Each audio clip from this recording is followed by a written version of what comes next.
Guys, what's going on? Welcome in. So a humongous game this week, right? New York Jets 1-1, New England Patriots 1-1, home opener for the New York Jets at MetLife Stadium. I'm assuming that place is going to be going crazy, right? It's going to be nuts. And then this one, I'm joined by my buddy Colby from Pat's Global. What's going on, man? What's up, buddy? I mean, I always love this time of the year. You and me, we're good friends. We talk like every single week, every other week at the worst, So we chop it up even throughout the season, throughout the regular season. And I'm always excited for when the Patriots play the Jets because I'm like, me and Ian are back at it. We're about to hop on the channel, do another good preview. It's always really the best time of the year. So I'm excited to be here. I know a lot of people are going to know me probably from the AFC East roundtable and be like, oh, you got this clown on? Like, what the heck? On the AFC East roundtable, we like to have fun. We like to go at each other. But here, when I'm doing one-on-ones or I'm just on my channel, really like to make sure that we're really getting analytical about it. Well, dude, I mean, one of the reasons, probably my favorite thing about your channel, man, is I love how you know all the details from top to bottom about not only just the organization, the coaching staff, but the roster too, right? Like I can throw out like a random practice squad player and you'll have his backstory, you'll have, what he's good at, what he's bad at, and kind of like each player's role with the team. But dude, I got to be honest, man. I'll be the first to say it. I was not expecting New England to start 1-1. I did not expect them. I did not expect them to knock off the Bengals, and albeit right, T. Higgins didn't play, and the Bengals they looked a little shaky, but still, man.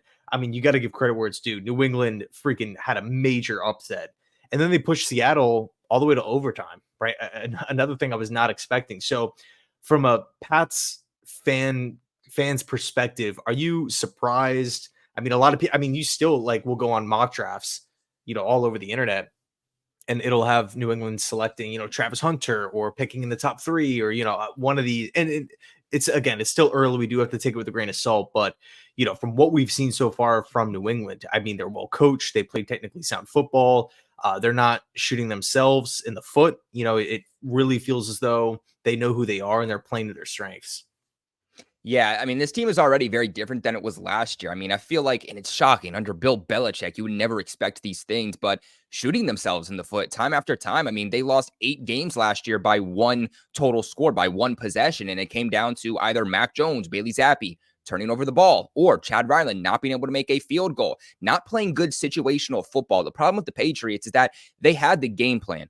Coaches said it. Players said it. They knew how to execute. They knew what to do to win the game.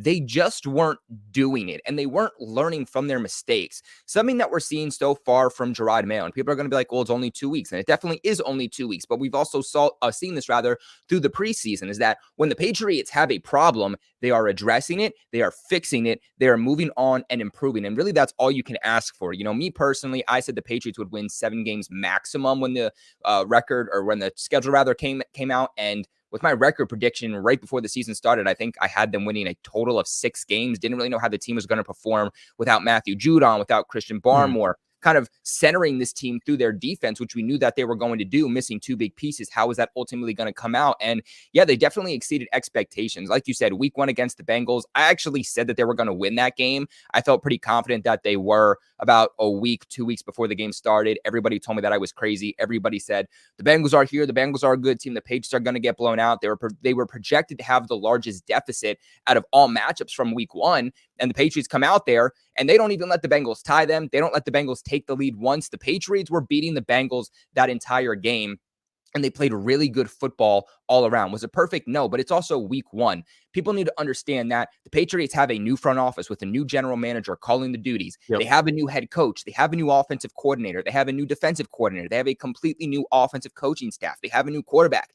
Everything about this team is completely new, which is why we didn't exactly know what that philosophy was going to be coming into the regular season. And they came off the field and they were chirping and they were screaming. They knew that everybody was doubting them. And Jonathan Jones, Patriots cornerback, said himself that they know they're not going to be super competitive. They're not a playoff team right now. They understand the situation they're in, but they hear that everybody thinks they're going to be the worst team in the league, and they're using that as motivation. He said that, and I quote, they want to play upset football for this 2024 season, and that's what they're doing. I mean, the coach is getting emotional after that game against the Bengals, the players, Patriots owner Robert Kraft they're using it as motivation. And I think what's different about Gerard Mayo so far that what we've seen is that he's a player's coach. He is making sure that these players know that the coaches are nothing without them. The coaches are not of higher level as the players. And I think the players are responding to that really, really well, to where they want to win for Gerard Mayo. They want to play for their teammates, as we're really with the last few years of Bill Belichick. It has been very toxic. I mean, 2017, 2018,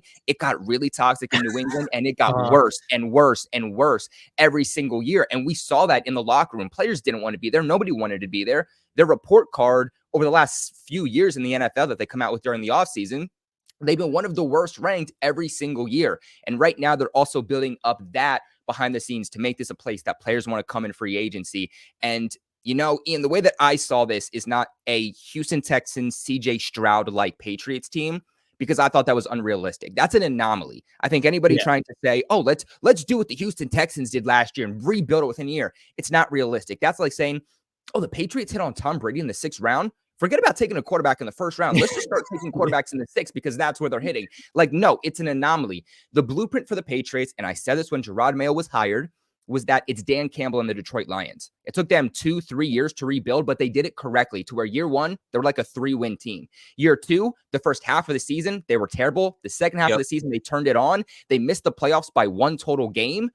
And then they carried that into 2023 to where they had the 2nd best record in the NFL and really should have went to the Super Bowl. So overall, I definitely like kind of the atmosphere of this team. I like the direction that they're headed. Week 2, honestly, I would say they did shoot themselves in the foot. You know, like, it comes down to overtime. It comes down to a total of 3 points. There are multiple different things where you look back and you say, if Christian Gonzalez and Kyle Duggar don't have a blown coverage there, and they're able to keep DK Metcalf from a 50, 60-yard touchdown that he had, Patriots could have won that game. Or if the Patriots were able to make that field goal that was blocked by Seattle for Joey Sly, who was perfect on his field goals throughout 2 weeks up until that point, the lead gets extended from 6 points to 3. Now Seattle has to go down the field, get in the end zone to win the game, rather than just kicking a field goal to tie the game. So realistically, Patriots should be 2-0 right now, but moral victories don't count at the end of the day. It comes down to whether you win or you lose.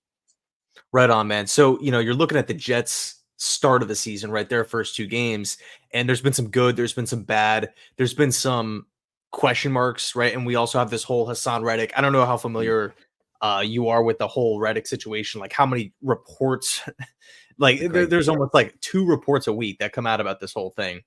But as of right now, right, as far as the date of this recording, it doesn't sound like a solution is going to be happening tonight, tomorrow.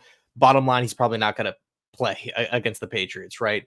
But you are taking a look at some of the positives, right? Which Aaron Rodgers, it really feels as though when Aaron Rodgers has time to throw, and the pass protection has looked solid for the Jets offensive line so far. When Rodgers can sit back there and identify, all right, Garrett Wilson's on a one-on-one matchup, or I really like, Alan Lazard paired up against that corner, that DB, it really feels as though the offense is flowing. But there has been, I would say, maybe an issue with consistency. There's really, really, good, effective, longer drives. And then there's just the quick 3 and out that, we saw a lot of back in 2022 and 2023. And, of course, it is a learning process. A lot of these guys are coming off season-ending injuries. Rodgers, AVT, Moses missed time. Tyron Smith missed time last season. Mike Williams missed time. A lot of guys are coming back from pretty, significant stuff here. It's not, just a small little week-to-week injury. So I'm expecting it to look a little bit smoother as the weeks go by. But, what, I got to be honest, before the season, I was looking at this game as just automatic win. It is what it is. And maybe that was naive on my part. But now it feels, with the Buffalo Bills, of course, being 2-0 and the Dolphins 1-1, 2 is now hurt. This game feels, again, enormous, right? Because the winner, at worst, I believe is going to be second place in the AFC East, by the end of this week. And I think could very well be in first place if the Buffalo Bills lose. I have to double check on the math. But from your standpoint, right, because you watch every snap of Patriots football, where do you think the Jets can have success against this Pats defense? Oh, dude, or 100%. Pats team. 100%. It's taking advantage of the lackluster offense that team has, more specifically the offensive line. And the interesting thing about the Jets is, like, I kind of thought the same thing as you did. I was like, look, they might not be perfect to start the season, but there is a lot of hype about this team. At the end of the day, it's 2 weeks. It matters how you finish. It doesn't really matter how you start. I think the Dolphins are an excellent example of that. They play the hottest football the first half of the season. The second half of the season, they fall off and they lose when it matters, and they get into the playoffs, but they don't win a playoff game. They get wiped. And so that's why, again, it matters how you finish. It doesn't matter how you start. So, even with Jets fans, I don't think it's time to freak out just yet, but I think what we've seen through 2 weeks has been very, very surprising from New York because they've looked human. Now, I didn't think Aaron Rodgers was going to be MVP like Aaron Rodgers. I think it was very unrealistic for anybody to think that that was going to be the case. He didn't play MVP football since 2021, and there's been how many seasons since that? Like 2 years, and an ACL injury or whatever the heck it was, a season-ending injury that he went through. So overall, though, like I'm looking at this defense and I thought that this Jets defense would be what they're riding on. They're going to keep these games close. And right now, they don't have a great defense. They're one of the more worst graded defenses in the National Football League. And that's why it's asking your offense to do a little bit more than realistically they could and realistically they should be doing, right? Like Aaron Rodgers should be able to bring you back when he needs to. He has that clutch factor, but I think it's asking to take some of that pressure off of him. And you're saying, we want to win by defense. We don't want to win necessarily by offense. Interesting stats here. The Patriots' run defense right now is second best in the NFL. Yep. The Jets are 24th in the NFL, which is absolutely bizarre. Patriots pass defense, they're ranked 25th in the NFL. That's in large part because of what happened last week against Seattle in the blown coverage. But the Jets are 17th. So you look at both categories defensively, and it's not like the Jets are high on one and low on the other. They're really pretty much low on both. I mean, they're worse than average on both of those. But, nonetheless, you're going up against the Patriots offense who really hasn't had much production. They are running this offense through their running backs. And it's easier said than done to stop these guys. I mean, I would say Seattle has the better defense than the Jets right now. They have the better defensive front. They have a better ability at stopping the overall run team for the Patriots, and they still weren't able to do it. I mean, you had Ramondre Stevenson go for 80 yards. You had Antonio Gibson go for over 90 yards. They weren't able to stop them. In week one, the Bengals allowed Ramondre Stevenson to rush for 120 yards. Interesting fact, 119 of those 120 yards for Ramondre actually came after contact. So despite how bad this offensive line is for the Patriots, they're still getting it going in the run game. I think they're ranked 24th right now, 23rd or 24th right now in terms of run blocking. In pass blocking, they are dead last, Ian, and you're never going to get any production that way. The Patriots allowed a pressure rate week one of 44%. Last week, it got even worse. They allowed a pressure of 50%. You could literally flip a coin and say, are the Patriots going to allow pressure on this snap or not? That's how the Jets can take advantage of this Patriots team, is just getting to the quarterback, allowing nothing from this overall passing game. And these wide receivers, they've done virtually nothing. The last 2 weeks, any production they've gotten were from tight ends. Week one, your leading receiver, Austin Hooper. Week two, your leading receiver, Hunter Henry. It's shutting down those tight ends. And if you can take away that rushing attack for the Patriots, if the Jets can figure this out somehow, then the Patriots will literally get zero production. You don't have to ask Aaron Rodgers to put up 20 points on the board. If you can take away that rush attack for the Patriots, they're one-dimensional. All Aaron Rodgers has to do essentially is put up 13, 16 points maximum. Yeah, I mean, that's kind of so I did the preview video yesterday, and that was my initial way of thinking, right? Drop the strong safety, Chuck Clark, down into the box, load it up, stuff a lot of defenders there, and force Jacoby Brissett to beat you, right? To beat Sauce Gardner on the outside. Because I mean, from a matchup standpoint, dude, like you got one of the best cornerback trios in the game, assuming everybody's healthy, because we have had some guys beat up. But in any case, and by the way, it doesn't sound like Saul is too worried about it. It doesn't really feel as like the vibe isn't that these guys are going to be missing a lot of time, a lot of games or anything. It does sound like there's a good chance that all three of them play, but again, you look at the young wide receivers that the Patriots possess, matched up against, again, one of the best trios in football from the cornerback department. I really, really like our chances there. The only concern is that the Jets haven't been effective in stopping the run, right? We allowed a ton of players to go in free agency, trading John Franklin Myers away, letting Bryce Huff walk, Quentin Jefferson, Al Woods, right? Mass exodus on the defensive line. Joe Douglas brings in 3 replacements, so we're already down a player. and 2 out of those 3 aren't even suiting up. One of which is Hassan Reddick. The other's Leki Fotu, who's hurt and is going to miss not only just this Patriots game, but the week prior, or sorry, the week after against Denver. So the big question is, can the Jets stop the run? If we can do that, if we can limit Ramondre Stevenson, limit Gibson, and also, do their best to try to neutralize Hunter Henry, I think we're going to be totally fine, to be honest with you. Despite, again, me being pretty impressed with what I've seen from New England so far.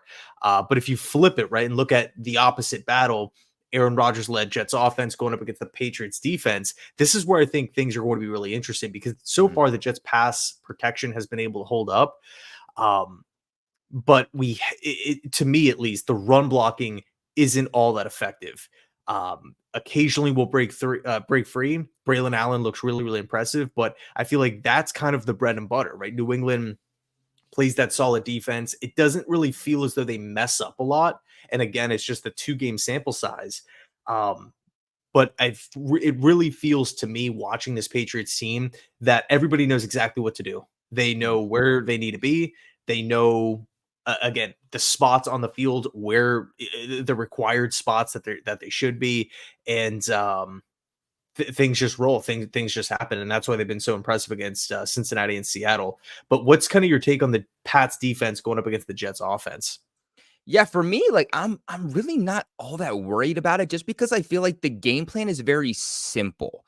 You know what I'm saying? Like, it isn't like it was with Seattle, to where it could get complicated. Now, Kenneth Walker didn't play in that game. Obviously, if he does, he makes it even a bit of a more tougher task for the Patriots defense. But nonetheless, they have one of the best wide receiver trios in the NFL, if not the best wide receiver trio, with JSN, Tyler Lockett, and of course, DK Metcalf. Geno Smith is really, really good in the pocket. His ability as a pocket passing quarterback, but that's not necessarily his bread and butter. He can get outside the pocket. He can dance in the pocket. He can pick up yards when he needs to. And that forced the Patriots to play a little bit more zone than realistically they needed to. And I wasn't a big fan of that. I feel like because they kept trying to switch between playing zone and man and zone and man, it started to confuse their own defense a little bit, to where there was more blown coverages than realistically they needed to. And this is a Patriots secondary which is poised on playing really good man-to-man defense. And I think that that is what is going to help them in this matchup, is that Aaron Rodgers, he used to be mobile, right? Aaron Rodgers dances around the pocket. Aaron Rodgers can run for the first down. I think we're still seeing that he's coming back from that injury. Maybe it's bothering him still a little bit. Like I said, he's up there in age. This isn't the same Aaron Rodgers. I still think that he's brilliant. He is smart. I think that's what is going to make him as scary as he is. But he's not the Aaron Rodgers we saw when he was in his prime, being able to dance around and pick up those yardage with his feet. I think he's going to be a lot more of a pure pocket passing quarterback, which I think will allow the Patriots to play more of a man defense rather than a zone defense, because they don't have to necessarily worry about putting a spy on Aaron Rodgers in case he gets out of the pocket and tries to basically beat the Patriots defense with his legs. But how I see this game ultimately going is, I think you get Christian Gonzalez on top of Garrett Wilson. You put safety help over the top just to neutralize it. Christian Gonzalez, who has been easily a top 10 cornerback when he's able to get on the field. We saw that last year. I think it was week 3 last year before Gonzo went down. He was able to hold Garrett Wilson to less than 20 yards. I mean, he absolutely shut him down. And then I trust the rest of the Patriots secondary to basically go up against every other piece you have, because to me, I'm not really scared of the New York Jets offense outside of Garrett Wilson, Breece Hall, and Braylon Allen. That is your 3-headed monster. Yeah. And we've seen through 2 weeks exactly what you're trying to do. It's not a secret. You're trying to run your offense through Aaron Rodgers, Breece Hall, Braylon Allen, and Garrett Wilson. I mean, outside of those players, no one's really getting the ball. I mean, Mike Williams hasn't really done anything. Allen Lazard had a pretty decent game. I will definitely give him that. But Malachi Corley, Tyler Conklin, these guys really haven't done anything to where it doesn't really scare me with those other guys. I trust, Jonathan Jones, who was the second highest graded cornerback coming out of week 1, to go up against Malachi Corley or to go up against Mike Williams. So at the end of the day, it's going to come down to shutting down the running game. Essentially, you're saying force Aaron Rodgers to either throw into double coverage with Garrett Wilson or beat you with Mike Williams, Allen Lazard, Tyler Conklin, Malachi Corley. Keep in mind, again, Patriots the second best run defense in the NFL right now. They were the second best run defense in the NFL last year, too. I feel confident that they'll be able to take Breece Hall and Braylon Allen away and just, for the most part, say, again, beat us through the air, which I don't know if the Jets can do. I mean, again, 176 yards this past week against the Titans. Didn't really get too much going week 1 either. Yeah, man. So I don't mean to put you on the spot, but what are you thinking as far as game prediction, score prediction? What are you thinking?